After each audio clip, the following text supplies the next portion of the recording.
Do you read me? Be advised, you are coming in weak and unreadable. Say again, Com Tower. This is Pacho. Do you read me? Pacho, this is Com Tower. I read you Lima Charlie. Com Tower, Com Tower. Request permission to launch and commence the field op. Over. Stand by. Pacho, permission granted. I say again, permission granted. Roger that. Launching podcast in 3, 2.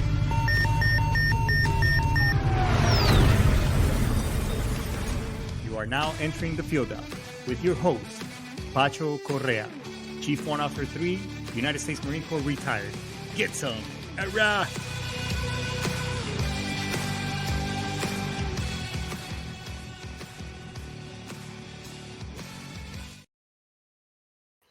Get some. Hurrah! What's going on, everybody?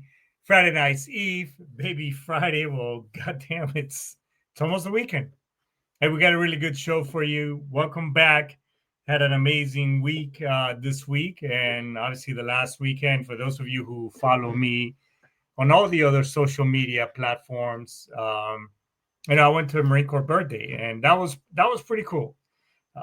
Cool and kind of nostalgic, and among other things. That was the topic of today. But before we get started, let me just get all the pleasantries out of the way. When was the last? Let me ask you something. If there was a way where you can maximize your your VA claims and benefits, where you can protect your family with the right protection vehicle, as well as put something aside so that later on in retirement you don't find yourself depending on just your VA claims, maybe Social Security, if that still will be a thing, in the next couple of years, among other things, and have something waiting for you there that you can really benefit from, among other things, then I can help. Reach out to me in the show. I will help you put certain, strategies and techniques, and then give you information right then and there, that tangible information that you can apply right away,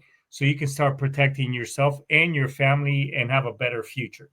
So it's all right there's the link to my on the show description. There's my link tree. Let's get on a Zoom call, and we can have 1 hour strategy session. It's free, complimentary. We can have a chat. If something makes sense, we can talk about further steps. If not, then that's okay too. I'll move on. And by the way, we're also, if you're open to make an extra, let's say your VA claims and benefits is it's not enough at the moment, and you find yourself short, and the money coming in is not enough, I can help. Give me a call. We're looking to grow our office. Doesn't matter where you're at in the United States. It could be, all the way in California, all the way to New York. Doesn't matter. And by the way, veterans, service members, spouses with ID, we're actually waiving the background check fee, and you can get some state funded licenses and make some real money with that. It does take work. So let's jump on a call, and let me give you all the information and go from there. Okay. In addition to that, I also help veterans put in for the VA claims and benefits. I use AI, ChatGPT. Yes, there are hundreds of other people out there that do that. The difference between them and I is that I will show you how to do it yourself, so that once you go through the process, you can continue doing it all on your own, and and you no longer need me. So again, it's all, go on my link tree, put yourself on my calendar. We can have a session. Let's talk about a few things. And again, if it makes sense, great. If it doesn't, that's okay too. All right. But you definitely need to apply for your VA claims and benefits. And you can see on my LinkedIn some testimonials of veterans that I've gotten from 90 to 100, from 10% to 60%, so on and so forth. Those are real people. Okay. So again, no promises. I can get, there'll be an increase. I just don't know how much, but nonetheless, we can keep going on. All right. So that's pretty much it for all the pleasantries. And don't forget to apply for your VA claims and benefits. And follow me on social media. I'm on TikTok, Facebook, YouTube, LinkedIn. Again, go on my link tree. You can follow me in all my other social media platforms. I've been putting out a lot of good content as far as veterans related and such. So the bottom line is you need to get educated. Don't depend on others, but I will give you some of the information that's out there. All right. And look, if you want to be a podcaster down the road, you can go to sitchradio.com and get with Brian Colburn. The man is an amazing individual and he can get you there. So huge shout out to everybody that's posted some really cool comments. I love it when people put stuff on here. So, and look, at the end of the day, if you support the Constitution, right, freedom of speech, right to bear arms, doesn't matter whether you agree or disagree, doesn't matter. That's what we're all here to do. But let's have a conversation. That's great too. Support the show or support a show. Go to sitchradio.com and follow somebody. All right. So let's kick off the show. Let's talk about what we're going to talk about today. As I mentioned, I went to the Marine Corps Ball and it was great. We had an amazing time. Thank you, Jasenia, to you as well. Go ahead and DM me, shoot your information, and we can have a conversation after the show. I'll start responding back to all the amazing comments. Okay, but so I went to the Marine Corps Ball, and hey, by the way, the uniform still fits. If you haven't seen on social media, I mean, I still PT despite all the injuries and all the things that we get from the service.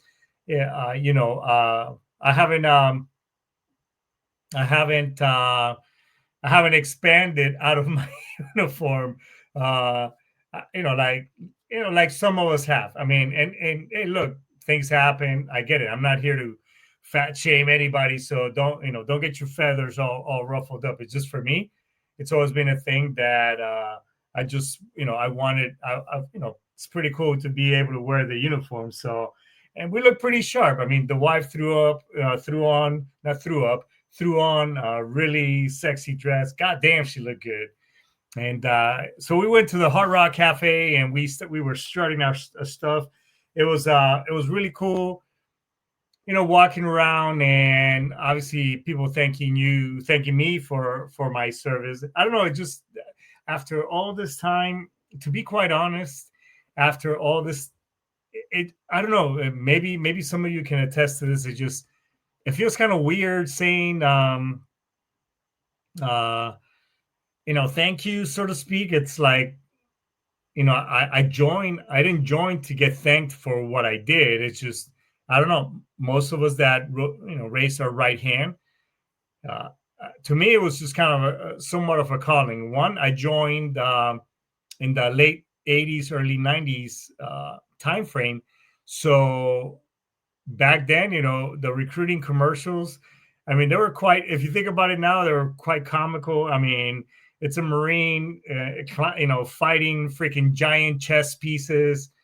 This is like in the inception of CGI, whatever else. And then some other dude is fighting a lava dragon or some shit. And it climbs up this mountain in the sword manual. And I mean, that's the time that I joined. But, to me, it was a calling. I didn't want to stay home and be a whopper flopper, so to speak, and just kind of do the same shit that a lot of people were doing, going to college. And going to college just wasn't me. So, again, I just felt it. So, I don't know. It just, to me, still kind of, when somebody thanks me for my service, it's just, it just kind of for me like, thank you or you're welcome.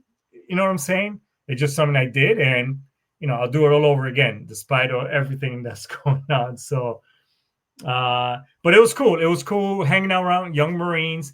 I had a staff sergeant, hey sir, what did it take for you to become a warrant officer? Blah blah. Obviously I give my contact information. I always love talking and mentoring troops, so and just sharing the knowledge and how to get from point A to point B, whether in the service or out of service.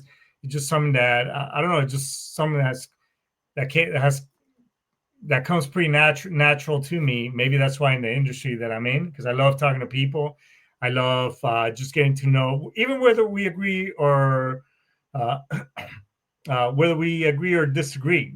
Doesn't matter. Even politically. I mean, I love having conversations and going back back and forth. So, but it's cool that the tradition of being a Marine is still there. And I'm just saying it as a whole for the Marine Corps per se. Us, we're just kind of funny like that. That obviously November, right before November, you'll start seeing social media posts, and we're just kind of going ape shit about the birthday coming up. Not to point fingers at my other, fellow service members from the other armed forces.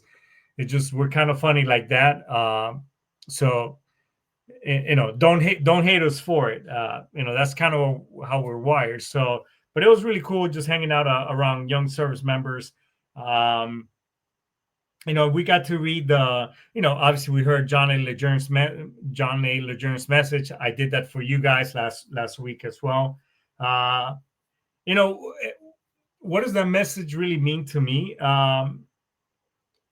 It just shows that our beliefs, our core, and no pun intended, our core beliefs and just things that are engraved in us. I'm sure that as you go through the process through Army boot camp, Navy, all of us go through some type. Let's call it for what it is, some type of indoctrination where we,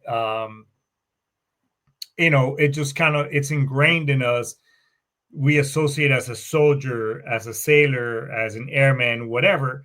So, for me, even to this day, it hits hard. Shit, even more so now, it hits home that, I am in that other side of the fence from the outside looking in, so to speak, as a retiree or, there's no such thing as a former Marine, whatever. I'm just saying that as somebody who was active duty for so many years, it hits a lot different, and I guess a lot heavier, so to speak, when you hear that message. It's like, fuck, this is what I did for 20 plus for an entire lifetime, and then now being over here, it just seems kind of surreal, per se. But the legacy doesn't die, because it's still pretty cool how things just kind of evolve along the way. And when I first came in to where things are now, it just the last couple of these last couple of years, I know we all tend to come somewhat full circle, or we kind of start aligning now with our parents, and we start seeing them in a different way, and in a different level, because I find myself now being, my dad and even my mom, my mom's age. And I remember when I was younger and I was talking to him at this age, and it's just kind of like, oh my God, I'm at that age where it was, it's, and I'm getting ready to talk about this. And this is the other piece of of the show. It's just that, am I the old guy now? But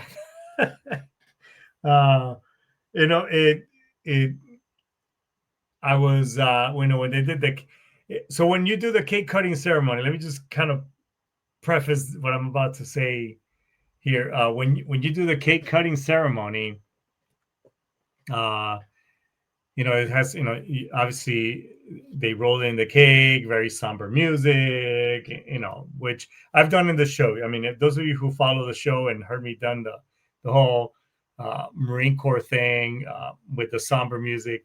So they bring in this cake. It's got the Eagle, Globe, and Anchor and blah, blah. So I'll take out an NCO sword and they'll cut the piece. And by the way, I used to do these ceremonies as part of, because Veterans Day tends to land always after the Marine Corps birthday.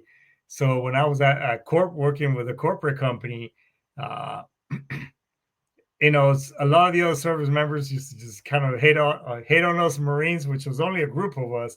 I think it was 5 at my last company. So I would bring in my sword, and I would buy a cake on my own, and just, and they're like, oh, this is Veterans Day. This is not the Marine Corps birthday. I'm like, well, it just sucks to suck, because it's not my fault that they're celebrating on our birthdays. So whatever, feel free to stay. But anyways, then you have the young Marine and the old Marine. The young Marine is showing our, I guess our dedication to the future, passing on traditions, so on and so forth. And then they give the cake. I think it's first the oldest, and then the youngest. Yeah, oldest. Our traditions, so on and so forth. So this year, or at this ball, the oldest Marine. I mean, that guy. I was 2 months old in this month. So, but I gotta say that I look younger than him, so I must be doing some shit right. Uh, my wife and I, we just kind of looked at each other. We just kind of chuckled, like, "Oh wow, hey," she's like, "Babe," and she kind of poked her. She's like, "Babe, you need to be here next year." I was like, "Okay, calm down." So, and even the sergeant major, the district sergeant major, uh, the guy's like 10 years younger than I am, and the dude has got a Purple Heart. I mean, so shout out to Sar Major right here at recruiting station Fort Lauderdale. I mean, amazing ball. I mean, great. I had an amazing time. So, but it was really cool. So usually, about, I don't know, 10 years ago, no, more than that. I mean, I'm gonna say like 20 or 15 to 20 years ago, the sergeant major and the commandant was started to put out these videos, around the Marine Corps ball, like, hey, hoorah, very hoorah, you know, bark, bark, woof, woof, 75 type of videos, like, and it's in 1775, blah, blah, Marine. I gotta give, huge shout out to Sergeant Major and Commandant. I mean, the video this year was pretty freaking tight. I mean, and it was raining. Sergeant Major was out there. The Commandant, they were getting, and hey, look, if it ain't raining, we ain't training. I mean, it was pretty fucking cool seeing the leadership out there in the rain and delivering amazing. But and a lot of stuff, that technology just and stuff that Marines do nowadays. Service, all across the services, just what Marines do nowadays. I mean, shit, you know what I'm saying?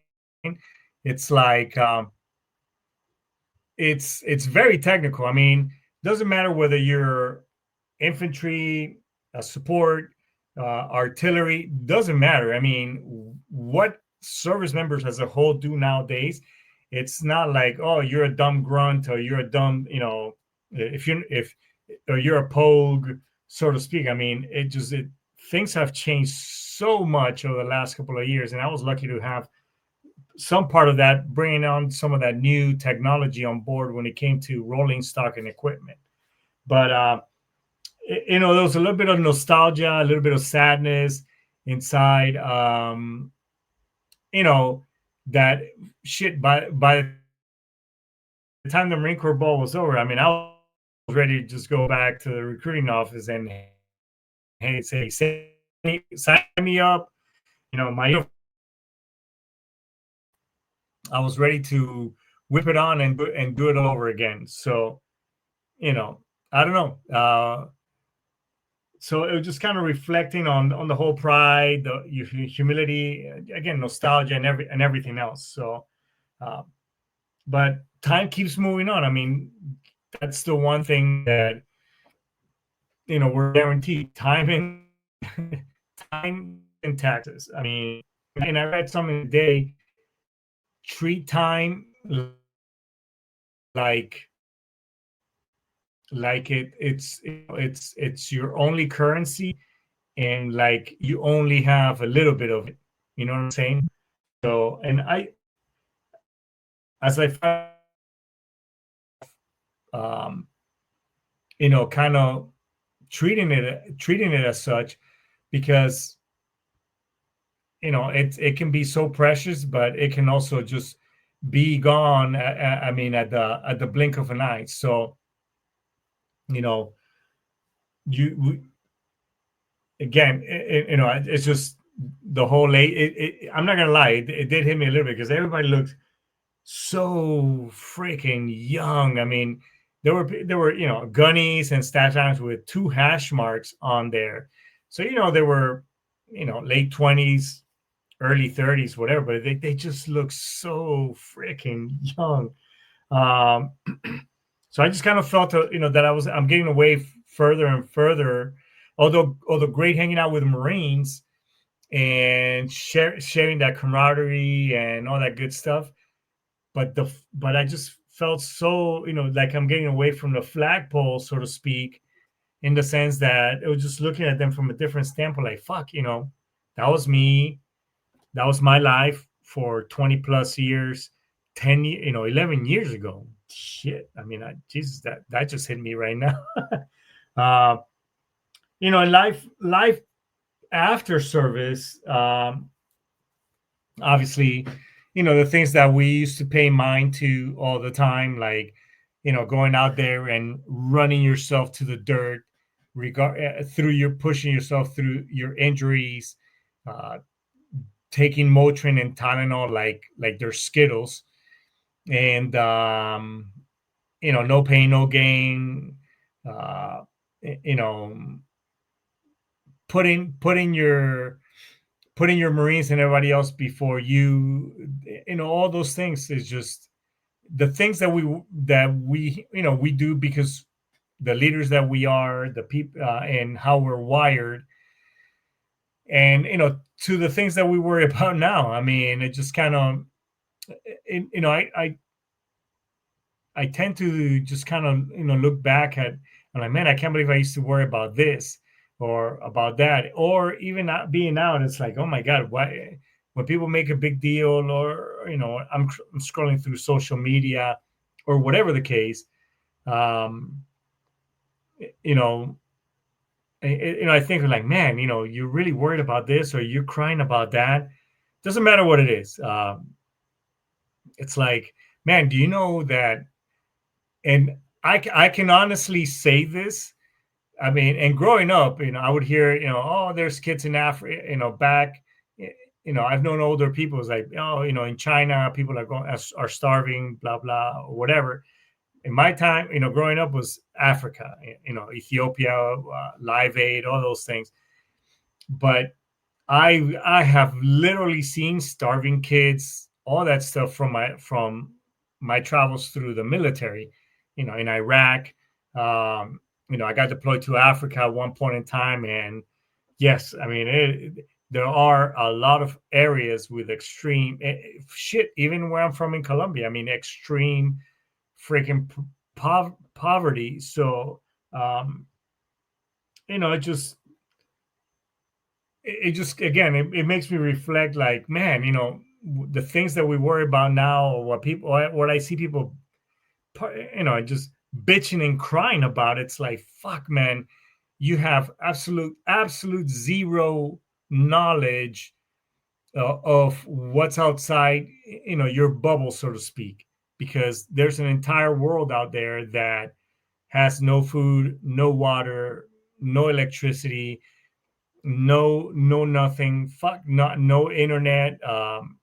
Just there's an entire world out there, and you're crying about your SNAP benefits being taken, and when you clearly, if you're posting something, you clearly have social media and whatever. And don't get me wrong, being on food stamps, I mean, there were times financially that even in the service members, as service members, we rated food stamps, and we took it, we benefited from that. And I'm not here to, there are people that need it. However, there's a lot of people that don't. I mean, let's just be fucking honest. So again, when I see things like that, and just people, regardless of how you feel about this, this presidential leadership, the previous, or any for that matter, because I can sit here and tell you there's a lot of former presidents that I did not support or on my personal level. However, because of the uniform that I wore, I respected them and supported them, in front of the masses. I mean, my personal opinion didn't really matter. So again, we just kind of worry about it. It just I have a different perspective on things now and how people just we worry about shit that I'm like, man, relax. You know what I'm saying?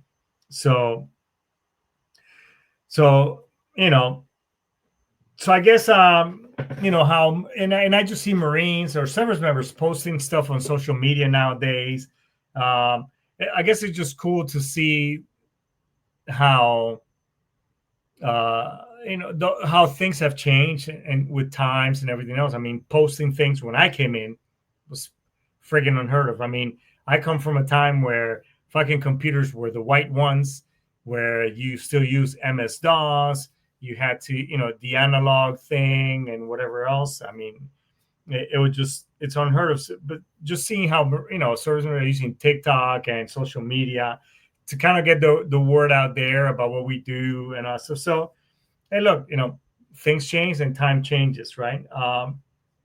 But there are some mental health challenges that we go through. I mean and I'll be completely honest. Now that I put on the uniform. I shave my face, all that stuff. It just I saw myself on the uniform, and for the first time, it just was like, oh wow, hey, who is this? Who is this gentleman that I'm looking at? Uh, you know, in the mirror, and people tell me, holy shit, you look just like your dad. And although cool that I get that compliment, on the other side, it's just kind of it's just kind of surreal, being told those things that because now I am that older individual, so there are some mental aspects that go with it, as we age out and trying to reason and come to terms with it, so to speak. So I guess because we got to, there are some struggles, because obviously I'm not that individual that that young man that went to war, deployed, was the hoorah hoorah, bark bark, woof woof type of person. um, Nowadays, and obviously I have to be careful what I do, how I do it, because after multiple surgeries all over my body, it's all about maintenance now, and not really, I just can't keep beating myself up, because I want to keep moving forward and last as long as I can. So, we this no, I don't want to say it like that, because I hate when people say the new normal. Uh, as we transition onto a different stage in life, into our later years per se, so to speak. We can't forget who we were. We're just kind of we're going through a transition phase and morphing into something different, uh, because that warrior is still inside us, right? You know, because there's a difference between being a man of peace and being harmless. Being a man of peace, and I say man and woman, being a man of peace is somebody that has been trained, gone, done the whole forged through fire, so to speak. Going through, vetted through boot camp, and taught all these things, how to shoot a rifle, whatever else. Whether you've deployed or not, that's neither here nor there, because the training is training, and being able to still maintain that work, knowing what you can do when if things go sideways, you can still bring that individual out. Whereas you're just somebody that all the well, I don't want to join the military because I would have seen red if that drill sergeant or drill instructor would have gotten in my face. Being one of those dumbasses and then being fucking harmless. I mean, that you. Bottom line of what I'm saying, I'm trying not to be nice and saying, there's a difference between being dangerous and at peace and being a bitch. I mean, plain and simple. So, so don't let society's softness erase your edge and who you were, because you earned that grit. You earned that right. Whether you wore the Eagle Globe and Anchor, whether you were a fellow shipmate, a soldier, doesn't matter. I hope that makes sense. So, and look, the other thing is that it was really cool to see after all that, because we only stuck around. There's only so much fucking Bad Bunny. No pun intended. If you like the dude, and hey, I get it, he's fellow Hispanic. Not my cup of tea, to be quite honest. I just don't see it. My kids love it, or some of our kids like him. I don't particularly, enjoy. I can't understand what the fuck he's saying. I mean, to be quite honest, but hey, good for you, man. You do you, boo boo. But there's only so much Bad Bunny I can take, and music. I mean, every once in a while they will play some really good jams from back in the day. I guess I'm at that age where, hey, Biggie Smalls is back in the day, a little bit of Tupac, a little bit of salsa, all that good stuff. Good music, I guess. Again, maybe I'm just at that age with, my parents, but it was really cool being able to wear the uniform, sharing the good times with with fellow service members, and walking around the Hard Rock Casino here in Florida. People saying, "Hey, thanks for your service. We appreciate it." Blah blah. It was just really cool. Again, kind of still to this day, somewhat weird getting used to that hey thing, but it was on the appreciation piece that hey, people still haven't forgotten certain things, and that what we did and what you service members do that are still out there still matters. So. Thank you. I want to say to Recruiting Station, Fort Lauderdale, and all the Marines out there, happy birthday. I know there's still a lot of Marine Corps balls going on because I see, on my social media thread, people are going to these things. It's really cool seeing some of, a lot of you that's still putting on the uniform and still fitting into them. Good for you. That's amazing. Happy birthday, Marines. Thank you for those of you Marines, as well as other branches. Thank you for what you do. What you do still matters. It's appreciated from us. And thanks for your service. Thank you for what you do. Hoorah, Semper Fi, get some. I think this is a great place to index. So with that being said, everybody, I think I'm just going to, the one last thing. Hey, if you've been struggling, suicide, want to harm yourself, don't do that. Reach out. Let me talk you off the ledge. Let's have a conversation. I do have a lot of resources that I'm plugged in. Combat Vet Vision, Chief Siebert, and everybody else. We have a lot of people that can help you and get you tuned up so that you can get back into our community. So, with that being said, I just want to say hoorah, get some ice to mas, daisuki. I'll see you next week, everybody.